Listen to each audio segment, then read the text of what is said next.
فی الارض خلیفہ، بے شک میں زمین پر اپنا خلیفہ بنانے والا ہوں۔ اس سے معلوم ہوا کہ آدم علیہ السلام اپنے محبوب اور محبوب کی مراد کو نہیں بھولے، یعنی کہ رب تبارک و تعالیٰ اور رب تبارک و تعالیٰ کی مراد کو نہیں بھولے، یعنی اللہ تعالیٰ اس کی مراد جو تھی کہ آپ زمین میں میرے خلیفہ ہوں گے، اس سے حضرت آدم علیہ السلام بھول نہیں واقع ہوئی، بلکہ اللہ تعالیٰ کی مرضی کے مطابق کام ہوا۔ البتہ بھول ان کے ماں سوا چیز میں ہوئی، یعنی کہ ان سب چیزوں کے علاوہ جو بھول ہوئی اس کے لیے بھی ہوئی، جو اللہ تعالیٰ کی حکمت کا تقاضا تھا۔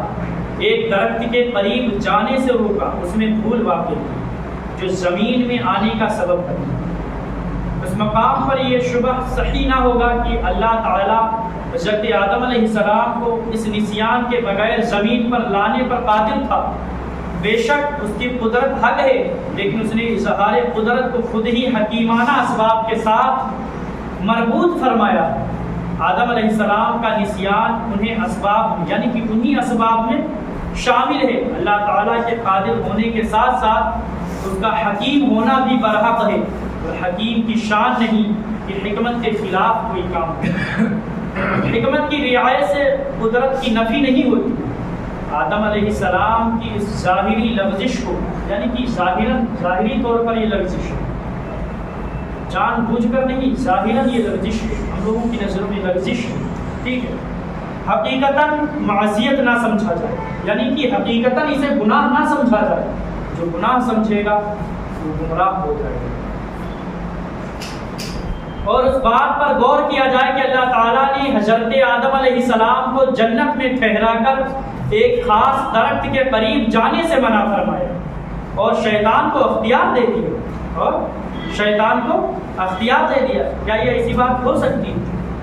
ہرگز نہیں۔ وہ اس ممانعت کی خلاف ورزی بھی آدم علیہ السلام کی لغزش کا سبب بن جائے، اور لغزش کے صادر ہونے کے بعد آدم علیہ السلام کا زمین میں خلیفۃ اللہ ہونا جو منشأ یزدہ تھا حکیمانہ طور پر پورا ہو جائے۔ ادنا تعامل سے یہ بات سمجھ میں آ سکتی ہے کہ اللہ تعالیٰ نے اپنی منشا اور مراد کو متحقق فرمانے کے لیے یہ سب حکیمانہ اسباب کو پیدا فرمایا ہے۔ وَلَا تَقْرَبَا هَٰذِهِ الشَّجَرَةَ فَتَكُونَ مِنَ الظَّالِمِينَ، اور اس درخت کے قریب نہ جانا، حد سے بڑھنے والوں میں سے ہو جاؤ۔ آدم و حوا علیہ السلام دونوں اس درخت کے قریب گئے، اور اللہ تعالیٰ کی ممانعت کے باوجود انہوں نے اسے کھا لیا۔ ایسی صورت میں آیت کریمہ کا بظاہر مفاد ہوگا، بظاہر مفاد یہی مفاد ہوگا کہ آدم و حوا علیہ السلام معاذ اللہ دونوں ظالم ہو گئے، یعنی کہ اس آیت کریمہ کے حساب سے۔ مگر یاد رہے کہ آدم علیہ السلام اللہ تعالیٰ کی زمین پر اللہ تعالیٰ کے پہلے خلیفہ اور اس کے نبی ہوئے۔ اللہ کا نبی اور اللہ کا خلیفہ کبھی بھی ظالم نہیں ہو سکتا ہے۔ اگر کوئی بندہ حضرت آدم علیہ السلام کو ظالم اور خود ظالم اور کافر قرار پائے گا، یعنی کہ جب کوئی بندہ کسی حضرت آدم علیہ السلام کو ظالم کہے گا یا گنہگار کہے گا تو وہ خود ظالم اور کافر قرار پا جائے گا، یعنی کہ وہ خود ظالم اور کافر ہو جائے گا۔ ظالم کے معنی ہے وضع الشیء فی غیر موضعہ، یعنی کسی چیز کو اس کی اصل جگہ کی بجائے کسی دوسری جگہ رکھ دینا، کسی چیز کو اس کی اصل جگہ کی بجائے کسی دوسری جگہ رکھ دینا۔ قرآن کریم میں شرک کے لیے بھی لفظ ظلم وارد، جو تلفی اور حاکم کے فراوان حق کی نافرمانی کو بھی ظلم کہتے ہیں، بلکہ ہر معصیت و گناہ ظلم ہے۔ اللہ تعالیٰ بندے کو جس کام کا حکم دے اس کی خلاف ورزی یقیناً گناہ ہے، لیکن اس کا قانون یہ ہے کہ وہ بندوں کی اسی کام کا حکم دیتا ہے جو بندے کے اختیار میں۔ دیکھیے قرآن کریم نے فرمایا لا یکلف اللہ نفسا الا وسعها، یعنی اللہ تعالیٰ کسی کی طاقت و اختیار سے باہر اسے کوئی حکم نہیں دیتا۔ ظاہر ہے کہ بھول کر کسی کام کا کرنا یا نہ کرنا بندے کے اختیار میں نہیں۔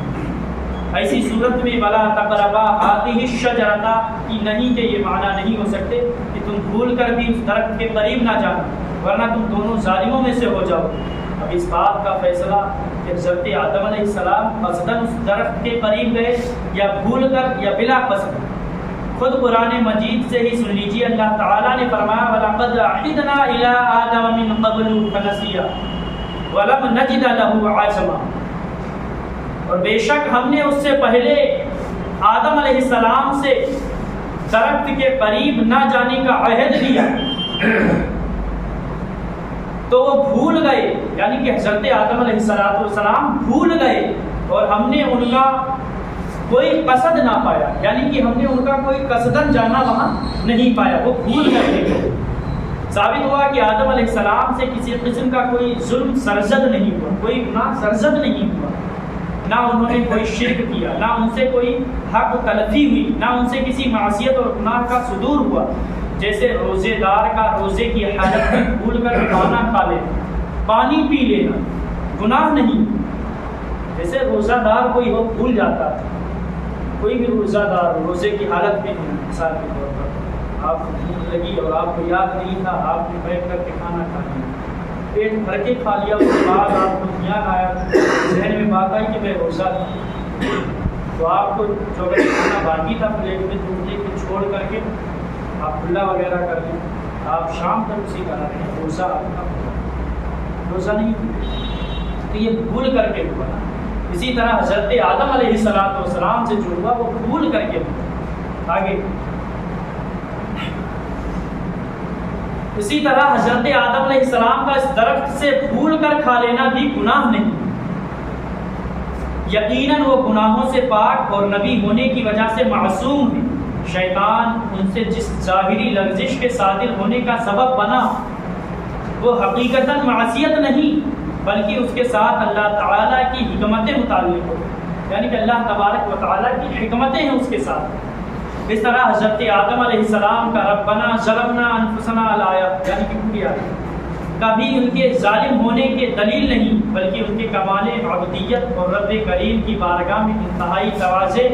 اور انتصاری پر مبنی۔ فَأَزَلَّهُمَا الشَّيْطَانُ عَنْهَا فَأَخْرَجَهُمَا مِمَّا كَانَا فِيهِ، تو شیطان نے انہیں درخت کے ذریعے پھسلایا اور بہلایا اور جہاں وہ رہتے تھے وہاں سے انہیں الگ کرا دیا، یعنی کہ شیطان نے حضرت آدم علیہ السلام کو پھسلایا، بہلایا، بہکایا اور انہیں جہاں وہ رہتے تھے یعنی کہ جنت میں وہاں سے انہیں الگ کرا دیا۔ آدم و حوا علیہ السلام کے لیے فرمان تھا کہ اس درخت کے قریب ہرگز نہ جانا۔ شیطان نے ان سے اس فرمان الہی کی نافرمانی کرنا چاہی، اس لیے وسوسے کی زبان میں دونوں سے کہا، شیطان نے وسوسے کی زبان میں دونوں سے کہا کہ میں تمہیں ایسا درخت نہ دکھا دوں، میں تمہیں ایسا درخت دکھا دوں جس کے کھانے سے تم ہمیشہ جنت میں رہو، جس کے کھانے سے تم ہمیشہ جنت میں رہو گے، اور تمہیں ایسی بادشاہی نصیب ہو جائے جس میں کبھی کسی قسم کی کمزوری پیدا نہ ہو۔ شیطان نے ان کے دلوں میں بار بار وسوسہ پیدا کیا، اس زبان میں قسم کھا کر ان کو کہا کہ میں تمہارا خیر خواہ ہوں، یعنی کہ میں تمہارا مددگار ہوں، میں تمہاری مدد کرنے آیا ہوں۔ اس درخت کے کھانے سے تمہارے رب نے صرف اس لیے تمہیں روکا ہے کہ تم فرشتہ نہ بن جاؤ، تم فرشتہ نہ ہو جاؤ، یا ہمیشہ تمہیں جنت میں رہنا نصیب نہ ہو جائے، اس لیے تمہارے رب تعالیٰ نے تمہیں روکا۔ بالآخر دھوکہ سے انہیں اس درخت کے کھانے پر